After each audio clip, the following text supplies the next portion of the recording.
Hello. Hello. Welcome to the Chicken and Tenders podcast. We So have excited returned. to be back. We're back. It's been...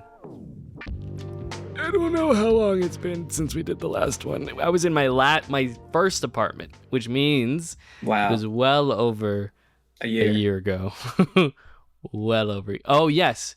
It was exactly a year and a half ago because it was about 2 weeks before I moved that we shot the last Chicken and Tenders. Yeah, wasn't it in was it in the winter of 2024? It was like early, yeah, I guess it was winter, or 25, because it was the night we recorded it was also the night we did that like color party with my to-be roommate, which then was my roommate. That's right. Yeah. But yeah, so we're here. We have returned from our weird hiatus. I feel like every few months Shef Satt goes through a weird period where it's like whatever we can throw out there, decide to put out there, gets out there, and then we regret it later. Yeah. I think in between from that podcast episode and then our last episode before that, which was the Spanish omelet redemption, Mm-hmm. a lot happened. Oh, So yeah. we're gonna go down the line from then till now. But to begin us, this is also, of course, Chicken and Tenders for a reason. Mm-hmm. I have a Hugo Spritz, I also have a Hugo Spritz. and I'm very, very excited. This is the new craze. I've been hearing it everywhere, like across social media, and everywhere is like Hugo Spritz, Hugo Spritz, Hugo Spritz. So I've had one before, and it is delicious. I have had none, so I'm excited. Yeah, it's quite good. It's basically like if you don't like Aperol Spritz, here's kind of the same thing, I think. Actually, I don't know what Aperol Spritz is made of. I think it's made with Aperol. And yeah, Aperol Prosecco. And Prosecco, yeah. Yeah, so it's just this. It's just an Aperol Spritz, but with Saint Germain's. Yes. Or elderflower liqueur. It's got mint, it's got Prosecco, it's got club soda, elderflower liqueur, and it is just a very fun, summery drink. God, that's good. Right? That's delicious. Wow. Oh, yeah. Yep. Wow. Put me on a back porch with that. Fantastic. That's good. Wow. Yeah. That's scary good. So let's rewind to fall of, well, specifically February. So I moved March 2025. We lost the beautiful kitchen. I do miss that kitchen kind of daily. It was a great time. Moved to the new spot, which we only shot one official Shef Satt video in. In the entire year that I lived there, we only shot one, which was the sushi one. We shot our Ren Fair vlog partially in there. That's true. We did shoot our Ren Fair vlog, and we also shot the After Hours one. That's right, but that was up in your room. That was up in my room, so that was a little different. So we only made 3 within like a year, which fell off a bit. Fell off a bit. For good reason. We got busy. We got full-time jobs. I got married, so that kind of took a lot of time.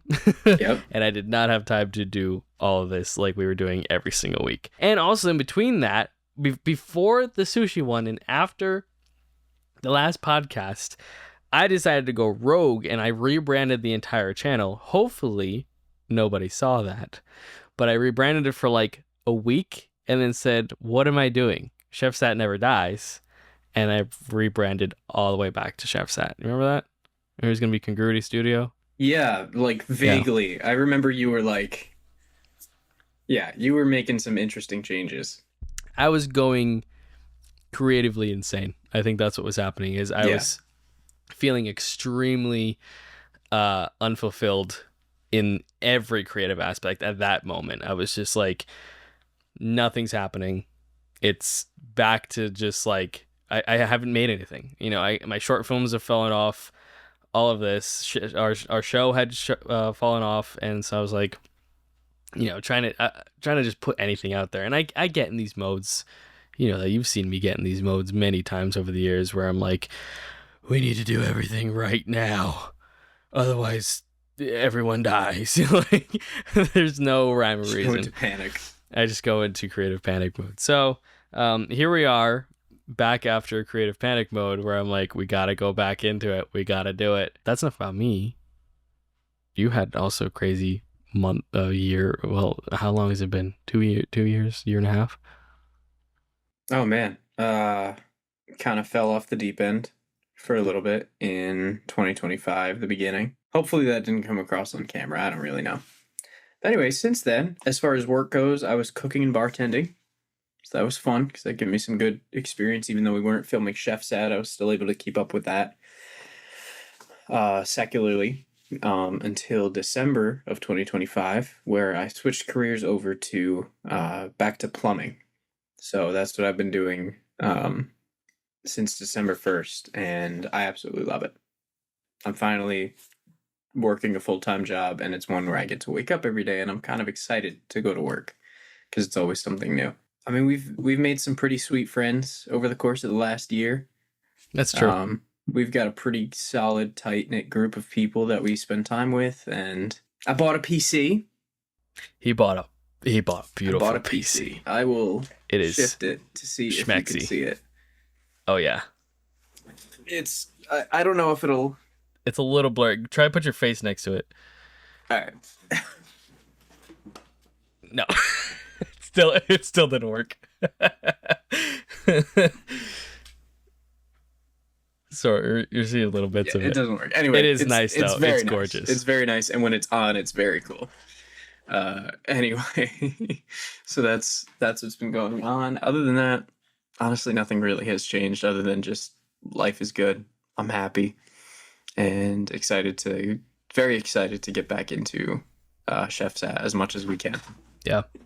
No, it's great. Yeah, I was thinking about all of our group. I was like, it'd be sick to get them on, like, individually to like maybe cook something from like home, and then if we did like a big group thing, would be super fun. Very fun. Absolute chaos. You think we're chaotic? Wait till you meet our friends. They're actually a little insane. Yeah, we got cool stuff planned. We actually we got kicked off with a bang, which I've just been too excited about it. We got PR. We're not sponsored, but we got PR from Athletic Brewing Company, which is so sick. I love their stuff. Super kind, dude. Their stuff's so good. It's really good. What made me think of it is we bought like a 12-pack, and I was like, oh, let me reach out to Athletic Brew, and they're like super kind. Like, literally emailed me back within an hour, like, hey, we can't sponsor you, but we can send you stuff. And I'm like, sure thing. So they sent us, we got a sticker pack, we got like a really cool tote bag, really cool glass, like a beer glass basically. And then they sent us also a 6-pack of the IPA, the hazy, just the regular IPA, not the hazy one. So super sick. Definitely if you're feeling like you need a break from alcohol or just don't want to put on the calories, Athletic Brew is the way to go. So what's our plan? What's our plan for Shef Satt? That is the question. Try again. Yeah, pretty much. Let's just do our thing. We don't have we also live farther now apart than we even were. We were 5 minutes apart, and then we were 30 minutes apart, and now we are an hour apart. So trying to find and like link schedules is just awful. So I think like we were thinking of doing like a easier shoot schedule for ourselves, like take a day out of the month, start at like going to work, like take a Sunday and go to work. Start at 10, have 2 recipes set up, shoot through the day. Maybe I'll do my own, like here, like today I filmed a little like mini series where I did like or like mini-sode or whatever you want to call it. I made some like fancy toast that I saw in a cookbook. I know Anea, my wife, was talking about doing like a cozy corner thing.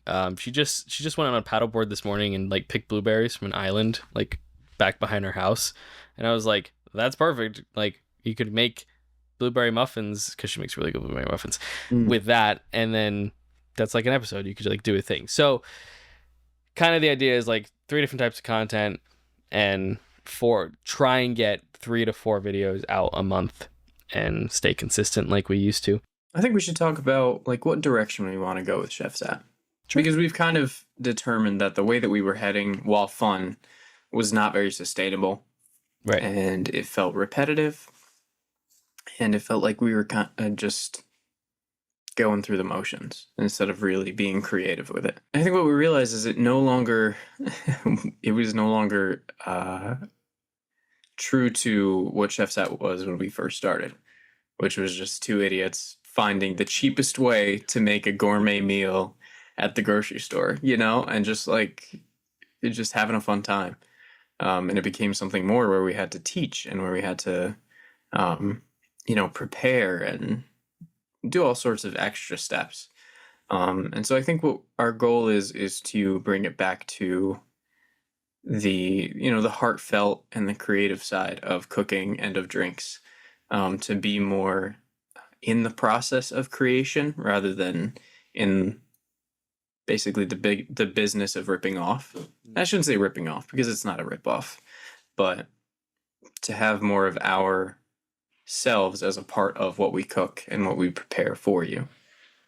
Something that you can feel like is a personal kind of show for each and every one of you who watch. So that's kind of our goal. We are still in the process of figuring out exactly what that means, but we have some ideas. Yeah, I mean, our first season, because now we'll be going to season 4, which is pretty cool. But our first season really was, it was us in my parents' kitchen and then like eating Wendy's in your bedroom. Like it was, that was it. And it was super fun. And like, that was where we got our like jump start into this is what we're going to do. I was in preparation for all of this. I rewatched everything, and like season 1 was great. It was, very uncoordinated, which is good. But I think for, just for how YouTube works now, like a little bit of coordination is good, which started coming along in season 2, where like we did like the oysters, we did the me and Javi did the 2 different types of tacos. What else did we do? That's when we did the Spanish omelet and the Radler.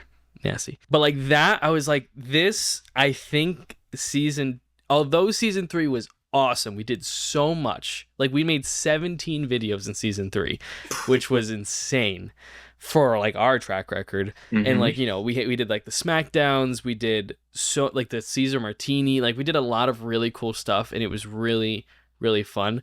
Season 2 had the heart. Yeah. Season 2 had the heart with the little bit of structure. Because while I was watching all of it, I actually enjoyed watching season 2 the most, which was so interesting to me because I was like, we both put heart and soul into season 3, where it was like, all right, we're doing this, blah, blah, blah, and we're going to do all this. And like, it was fun. And we did cold opens and like all this. But I was like, I felt like it was just classic us in a kitchen cooking in season 2 and like hanging out. So that was pretty cool. It'd be a cool like blueprint to use for just ourselves, Yeah, I agree.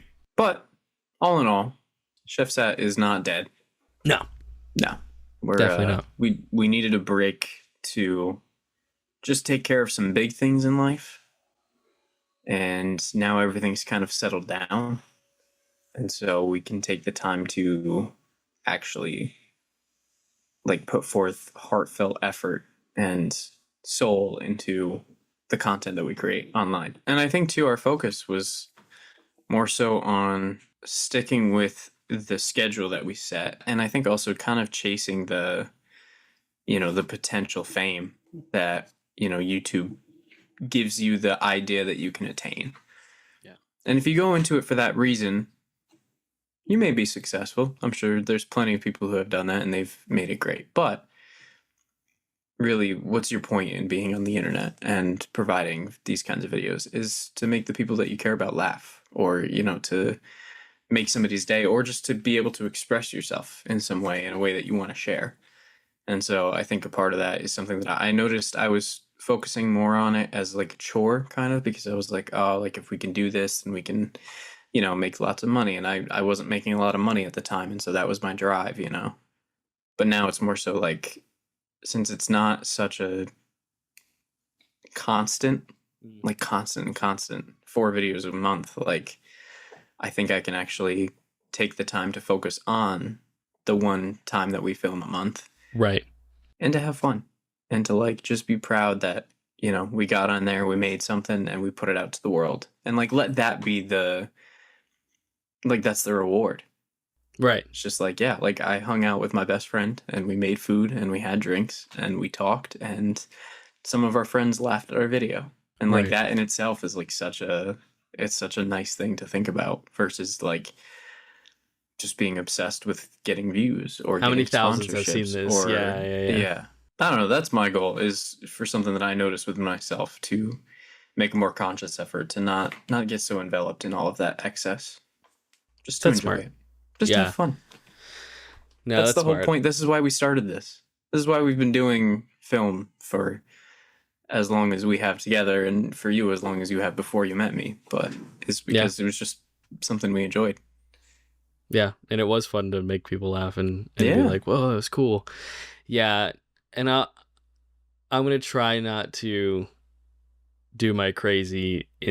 I worked in business marketing for 3 years, and so it definitely comes out when I do something like this where I'm just like, okay, and then this, and then that, and I get so focused in the numbers and the spreadsheets and all of the above, and it does take away from the fun. And I think, too, the way we went into those episodes was more so like, we got to come up with a recipe. Let's check Pinterest. Let's check the internet. What did we find this week? Scrolling, like what, instead of being like, what kind of video do we want to make this week? Yeah.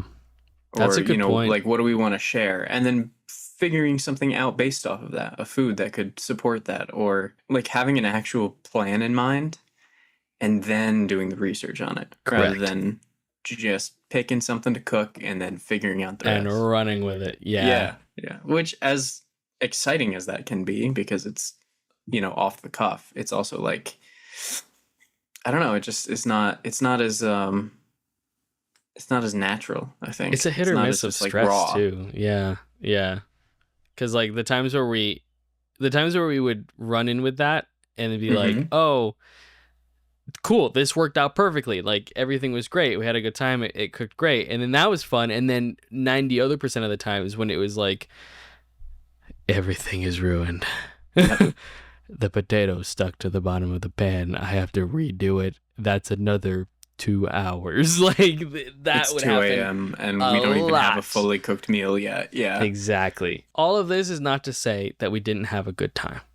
No, previously, like it we had was. A great time. We had an amazing time. Like some of the best. Those are the moments that I will think of forever. Where I'm I'm glad we have that like solidified in stone on the internet of like we had a good time. We love to cook, and we love to hang out, and we love to make drinks, and we love YouTube. I was just talking to somebody. He was just like, "Oh, you into soccer?" Because like the World Cup's happening right now. He's like, "You into soccer?" And I was like, "No, not really." He's like, "Oh, well, you're like into photography." I was like, not really that either. Like I do it. I did it for work, but not much. And then like I walked away and I was like, "What am I into? Like, what is?"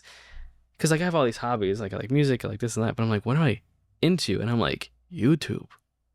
Like I love YouTube. And I love the YouTube culture. I love the YouTube history. I love the YouTube analytics and how it works. And so I'm like, yeah. And you've read the books. I've read the books. And like YouTube is cool. So I'm just happy to be a part of that community in whatever small or large bit it is too. YouTube Premium is one of the very few like entertainment service subscriptions that I actually have. It's maybe one of like 3 or 4. Like I don't have Netflix, I don't have Disney Plus, I don't have Hulu, like I don't have any of that of my own. But I pay for YouTube Premium because I watch it all the time. I'm always every single on YouTube. time an ad comes up on my YouTube, this guy gives me a look of, do you remember like you were there in the olden times when there were kings and queens and the peasants. That's the look I get, as if I'm a peasant. Yeah, it's you are a lower form because you have to watch ads instead of just getting to your video when you want to watch your video. I have Disney Plus. That's awesome. Well, Disney Plus also has ads now, unfortunately. Yeah, it does, and it kind of sucks. All the streaming services have ads, but not YouTube Premium. Not YouTube. And you know what? Not Shef Satt either, because we don't have the monetization with ads. So we do not. So you get to watch this for free. Enjoy free of ads. Yeah. Free of ads. Free of ads. All that in mind, I do have a pipe dream. And is that the correct term? Is a pipe dream just like a crazy idea? So a pipe dream refers to a fantastic, highly unlikely, or unattainable plan or hope. It is an illusory goal that is impossible or very improbable to ever happen. That's about right. So here's my pipe dream. What I would love, which is, yeah, I'm not even going to keep saying it's crazy, but my dream is to work on Shef Satt in a way that is conducive to us, makes us enjoy it. We actually love it. We're happy to do it as consistent as we can. 4 Saturdays a month, blah, blah, blah. Enough that maybe it generates some revenue for us. We are able to get some sort of steady stream. Side income is great. Then to find a small warehouse, rent it out, convert it into a studio kitchen, and just shoot and like go to work, basically, like shoot there. That would be incredible, truthfully. It'd be good, because like I think my previous pipe dream is that like this made us millions of dollars, and then we like lived off of it for the rest of our lives. Like I think that was the original. Who doesn't? Come on. I know that if that does happen, it's a miracle. If it doesn't, it's totally fine. But to have a dedicated space would be actually useful and practical for continuing the show. But yeah, I've just been trying to do like little bits of cooking here and there.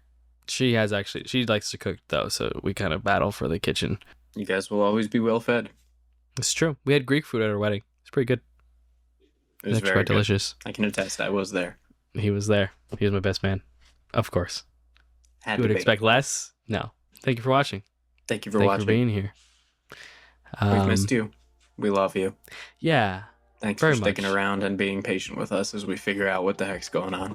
Have a wonderful rest of your evening, rest of your week, rest of whatever you're going through right now, aka 3 p.m. And we'll see you in the next episode of the Chicken Tenders podcast and next episode of Shef Satt. We'll see you there. You better be there.